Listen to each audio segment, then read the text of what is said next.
Hi, Grandma here, reading The Hiding Place by Corrie ten Boom. And we're going to be starting in the second chapter of Vught. In my book, it's going to be on page 190, about halfway down the page. Now, she has gone to Vught, and it is a concentration camp, so it's no longer a prison.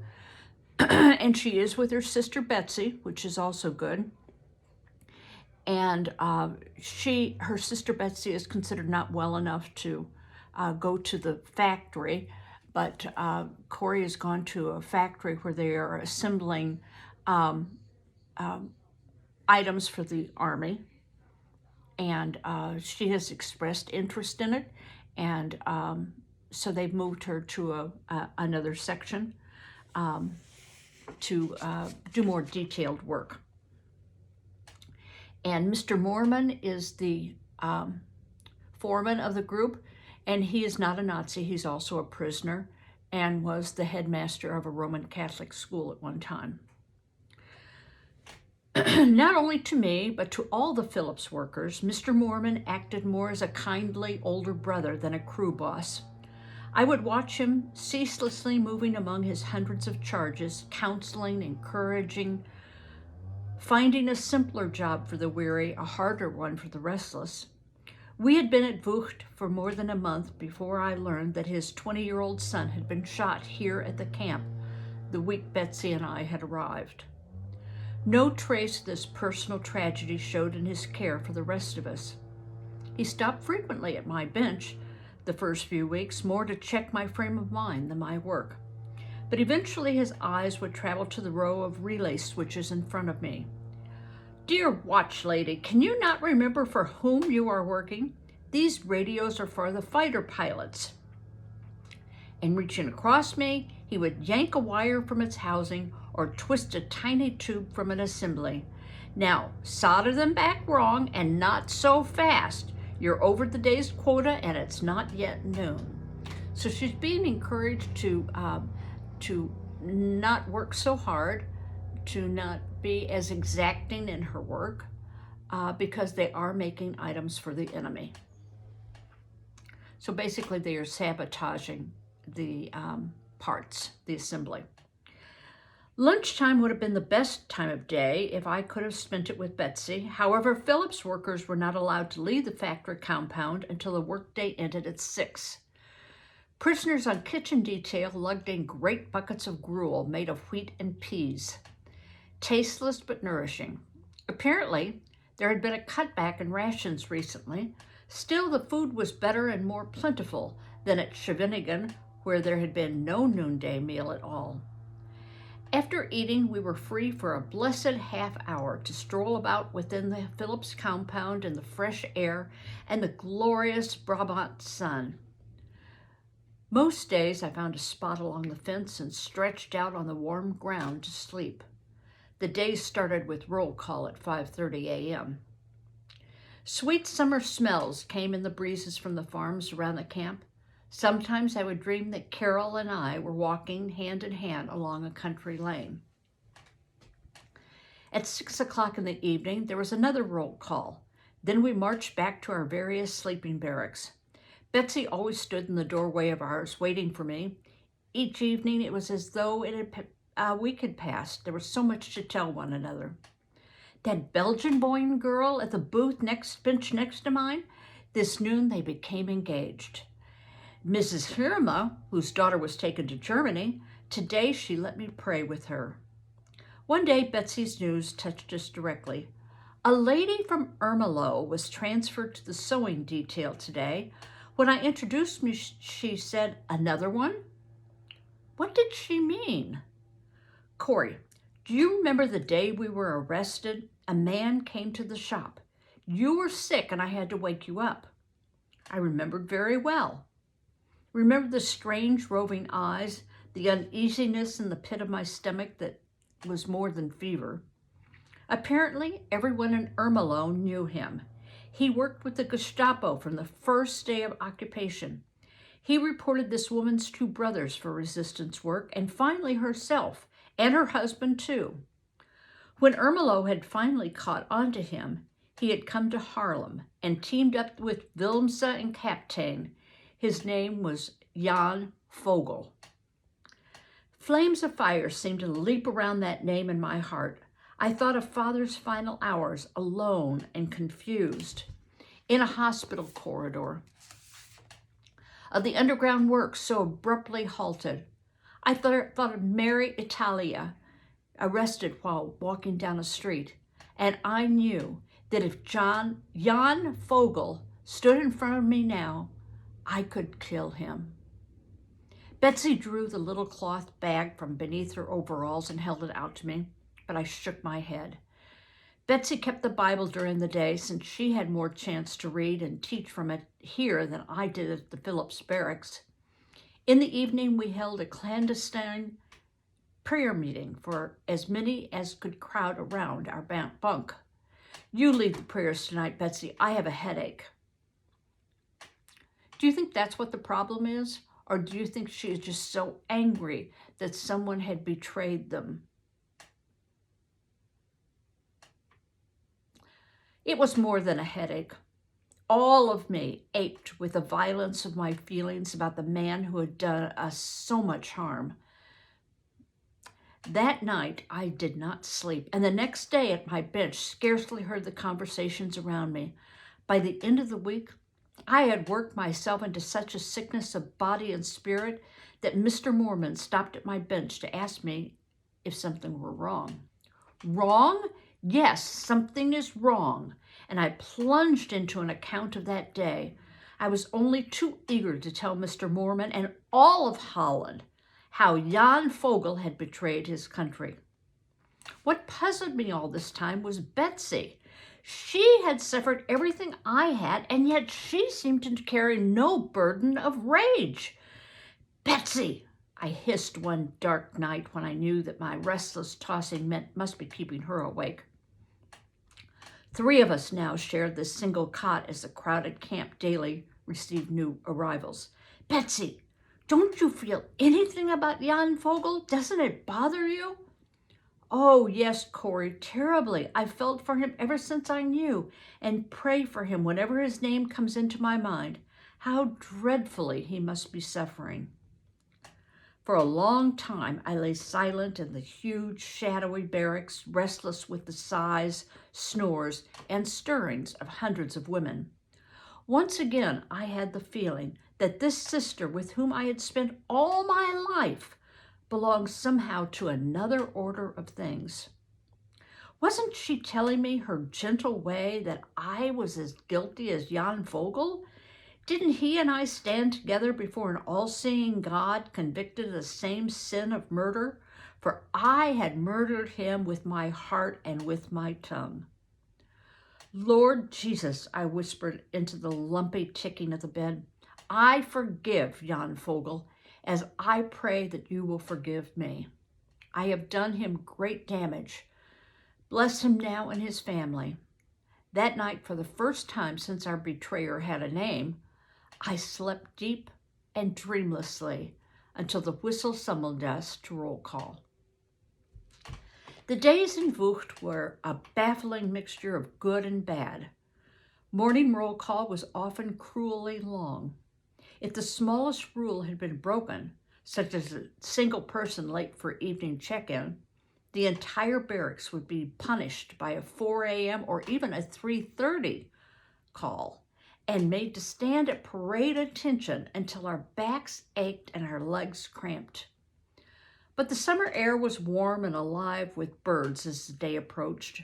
Gradually in the east, a pink and gold sunrise would light the immense Brabant sky as Betsy and I squeezed each other's hands in awe. At 5:30, we had black bread and coffee. Coffee's in quotation marks, so it wasn't really coffee. Bitter and hot. Then I fell into marching columns for the various work details. I looked forward to this hike to the Phillips factory. Part of the way we walked beside a small woods, separated only by a roll of barbed wire from a glistening world of dewdrops. We also marched past a section of the men's camp, many of our groups straining to identify a husband or a son among the ranks of the shaven heads and striped overalls. This was another of the paradoxes of Vught. I was endlessly, daily grateful to be again with people. But what I had not realized in solitary confinement was that to have companions meant to have their griefs as well. We all suffered with the women whose men were in that camp. The discipline in the male section was much harsher than in the women's. Execution was frequent. Almost every day, a salvo of shots would send the anguished whispers flying. How many this time? Who were they? The woman next to me at the relay bench was an intense communist woman named Fleur. She and her husband had managed to get their 2 small children to friends before their arrest. But she worried aloud all day about them and about Mr. Fleur, who had tuberculosis. He worked on the rope-making crew in the compound next to Philip's, and each noon they managed to exchange a few words through the barbed wire separating the 2 enclosures. Although she was expecting a child in September, she would never eat her morning allotment of bread, but passed it through the fence to him. She was dangerously thin. I felt for an expectant mother, and several times I brought her a portion of my own breakfast bread, but this too was always set aside for Mr. Fleur. And yet, in spite of sorrow and anxiety, and no one in that place was without both, there was laughter too in the Phillips barracks. An impersonation of the pompous, blustering second lieutenant, a game of blind man's bluff, a song passed in rounds from bench to bench until, thick clouds, the signal might come from any bench that faced a window. The factory barracks was set in the center of the broad Phillips compound. There was no way a camp official could approach it without crossing this open space. In an instant, every bench would be filled. The only sound, the businesslike rattle of radio parts. So, what is thick clouds, thick clouds? Are they talking about the weather? Or are they talking, is that a code that means one of the Nazis is coming? Yeah, it's a code. One morning, the code words were still being relayed down the long shed with a rather hefty Aufseherin stepped through the door. She glanced furiously about, face flushing scarlet as she applied thick clouds to her appearance. So she heard thick clouds and thought they were talking about her, that she was heavy set and kind of broad. She glanced furiously about. Thick clouds, she shrieked and ranted for a quarter of an hour, then deprived us of our noontime break in the open air that day. After this, we adopted a more neutral signal, 15. I've assembled 15 dials. During the long afternoons, pranks and talk died down as each one sat alone with his own thoughts. So anytime someone would shout something with the word 15 in it, then it meant someone was coming. I scratched on the side of the table the number of days until September 1st. There was nothing official about this date, just a chance remark by Mrs. Fleur to the effect that 6 months was the usual prison term for ration card offenders. Then, if that were the charge, and if they included the time served at Shawinigan, September 1st would be our release date. Corrie, Betsy warned one evening when I announced triumphantly that August was half over, we don't know that for sure. I had a feeling almost that to Betsy it didn't matter. I looked at her sitting on our cot in the last moments before lights out, sewing up a split seam in my overalls as she'd so often sat mending under the lamplight in the dining room. Betsy, by the very way she sat, evoked a high-backed chair behind her and a carpet at her feet, instead of this endless row of metal cots on a bare pine floor. The first week we were here, She had added extra hooks to the neck of her overall so that she could fasten the collar high around her throat. And, this property taken care of, I had the feeling she was as content to be reading the Bible here in Vught to those who had never heard of it, as she'd been serving soup to hungry people in the hallways at the Béguet. As for me, I set my heart every day more firmly on September 1st. And then, all of a sudden, it looked as though we would not have to wait even this long. The Princess Irene Brigade was rumored to be in France, moving toward Belgium. The brigade was part of the French forces that had escaped to England during the 5-Day War. Now it was marching to reclaim its own.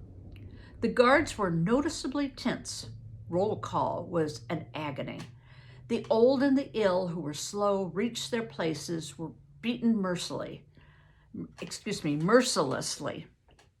Even the red light commando came in for discipline. These young women were ordinarily a favored group of prisoners, mostly from Amsterdam. They were in prison not for their profession, which was extolled as a patriotic duty, but for infecting German soldiers. Ordinarily, when the male guards anyway, they had a bold, breezy manner. Now even they had to form ruler straight lines and stand hours at frozen attention. The sound of the firing squad was heard more and more often. One lunchtime, when the bell sounded to return to work, Mrs. Fleur did not appear at the bench beside me. It always took a while for my eyes to readjust to the dim factory after the bright sun outside. It was only gradually that I saw the hunk of black bread still resting at her place on the bench. There had been no husband to deliver it to. What do you think happened to her husband? Well, maybe we'll find out. And so, hanging between hope and horror, we waited out the days. Rumor was all we lived on. The brigade was across the Dutch border. The brigade was destroyed. The brigade had never landed. Women who had stayed away from the whispered little prayer service around our cot now crowded close, demanding signs and predictions from the Bible. On the morning of September 1st, Mrs. Fleur gave birth to a baby girl. The child lived 4 hours. Several days later, we awoke to the sound of distant explosions. Long before the roll call whistle, the entire barracks was up and milling about in the dark between the cots. Was it bombs? Artillery fire? Surely the brigade had reached Brabant. This very day, they might be in Vught. The scowls and threats of the guards when they arrived daunted us not at all. Everyone's mind had turned homeward. Everyone talked of what she would do first. "The plants will all be dead," said Betsy, "but we'll get some cuttings from Nolly. We'll wash the windows so the sun can come in." At the Phillips factory, Mr. Moorman tried to calm us. "Those aren't bombs," he said, "and certainly not guns. That's demolition work. Germans. They're probably blowing up bridges. It means they expect an attack, but it's not here. It might not come for weeks." This dampened us a bit, but as the blast came closer and closer, nothing could keep down hope. Now they were so near they hurt our ears. "Drop your lower jaw," Mr. Moorman called down the long room. "Keep your mouth open and it will save your eardrums." A little bit like we do when we're on an airplane and our ears we need to burst the bubble. So that's the same thing that we do. And he's telling them to do it with the explosions.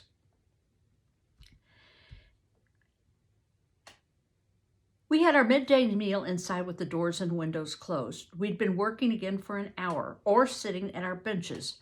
No one could work when the order came to return to dormitories. With sudden urgency, women embraced husbands and sweethearts who worked beside them at Phillips. Betsy was waiting for me outside our barracks. "Corrie, has the brigade come? Are we free?" "No, not yet. Oh, Betsy, why am I so frightened?" The loudspeaker to the men's camp was sounding the signal for roll call. No order was given here, and we drifted about aimlessly, listening we scarcely knew for what. Names were being read through the men's speaker, though it was too far away to make them out. And suddenly an insane fear gripped the waiting women. A death-like silence now hung over both sides of the vast camp. The loudspeaker had fallen silent. We exchanged wordless looks. We almost feared to breathe. Then rifle fire split the air. Around us, women began to weep. A second volley, a third. For 2 hours, the executions went on. Someone counted more than 700 male prisoners were killed that day. There was little sleeping in our barracks that night, and no roll call the following morning. About 6 a.m., we were ordered to collect our personal things.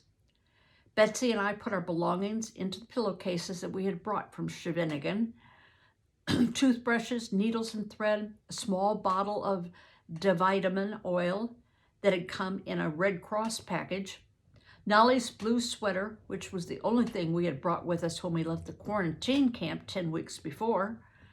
I transferred the Bible in its bag from Betsy's back to my own. She was so thin, it made a visible bump between her shoulders. We were marching to a field where soldiers were passing out blankets from the backs of open trucks. As we filed past, Betsy and I drew 2 beautiful, soft new ones. Mine was white with blue stripes, and Betsy's was white with red stripes, obviously the property of some well-to-do family. About noon, the exodus from camp began. Through the drab streets of barracks we went, past the bunkers, through the maze of barbed wire compounds and enclosures, and at last onto the rough dirt road, through the woods, down which we had tumbled that rainy night in June. Betsy hung hard to my arm. She was laboring for breath, as she always did when she had to walk any distance. "March! Schnell! Double time!" I slipped my arm beneath Betsy's shoulder and half carried her the final quarter mile. At last the path ended. And we lined up, facing the single track. Over 1,000 women standing toe to heel. Farther along, the men's section was also at the siding. It was impossible to identify individuals among the shaved heads glistening in the autumn sun. So they are at a place near train tracks. That's what a siding is. At first, I thought our train had not come. Then I realized that these freight cars standing on the tracks were for us. No more passenger cars. These are freight cars. They are empty. They have no seats in them. Already, the men were being prodded aboard, clambering up over the high sides. We could not see the engine, just this row of small, high-wheeled European boxcars stretching out of sight in both directions. Machine guns mounted at intervals on the roof. Soldiers were approaching along the track, pausing at each car to haul open the heavy sliding door. In front of us, a gaping black interior appeared. Women began to press forward. Clutching our blankets and pillowcases, we were swept along with the others. Betsy's chest was still heaving oddly after the rapid march. I had to boost her over the side of the train. At first, I could make out nothing in the dark car. Then in a corner, I saw a tall, uneven shape. It was a stack of bread. Dozens of flat bread loaves piled one on top of another. A long trip then. Where do you think they're going? The small car was getting crowded. We were shoved against the back wall. 30 or 40 people were all that could fit in, and still the soldiers drove women over the side, cursing, jabbing with their guns. Shrieks rose from the center of the car, but still the press increased. It was only when 80 women were packed inside that the door thumped shut, and we heard iron bolts driven into place. Women were sobbing, and many fainted, although in the tight wedged crowd they remained upright. Just when it seemed certain that those in the middle must suffocate or be trampled to death, we worked out a kind of system whereby half sitting, half lying, with our legs wedged around one another like members of a sledding team, we were able to get down on the floor of the car. Do you know what I'm thankful for? Betsy's gentle voice startled me in that squirming madhouse. I am thankful that Father is in heaven today. Father, yes, oh Father, how could I have wept for you? The warm sun beat down on the motionless train. The temperature in the packed car rose. The air grew foul. Beside me, someone was tugging at a nail in the ancient wood of the wall. At last it came free. With the point, she set to work in gouging the hole wider. Others around the sides took up the idea, and in a while, blessed whiffs of outside air began to circle around us. It was hours before the train gave a sudden lurch and began to move. Almost at once, it stopped again, then again crawled forward. The rest of the day and into the night, it was the same, stopping, starting, slamming, jerking. Only when it was my turn at the air hole, I saw in the moonlight trainmen carrying a length of twisted rail. Tracks ahead must be destroyed. I passed the news. Maybe they would not be able to repair them. Maybe we would still be in Holland when the liberation came.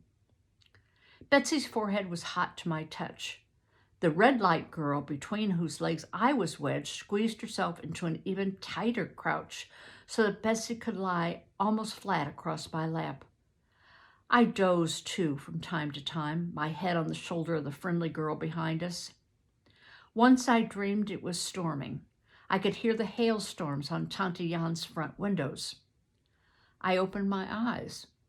It really was hailing. I could hear it rattling against the side of the car. Everyone was awake now and talking. Another storm of hail. And then we heard a burst of machine gun fire from the roof of the train. "It's bullets!" someone shouted. "They're attacking the train!" Again we heard the sound like tiny stones striking the wall, and again the machine guns sounded. Had the brigade reached us at last? The firing died away. For an hour the train sat motionless. Then slowly we crawled forward. At dawn, someone called out that we were passing through the border town of Emmerich. We had arrived in Germany. So why do you think they are taking them to Germany? The next chapter is called Ravensbrück, and I'm going to warn you that it's not going to be a very nice place to be. I read another book about Ravensbrück called Lilac Girls. I have read ahead, and it's not quite as graphic as it was in Lilac Girls, but still it's not going to be a pleasant read. Okay, see you later. Bye-bye.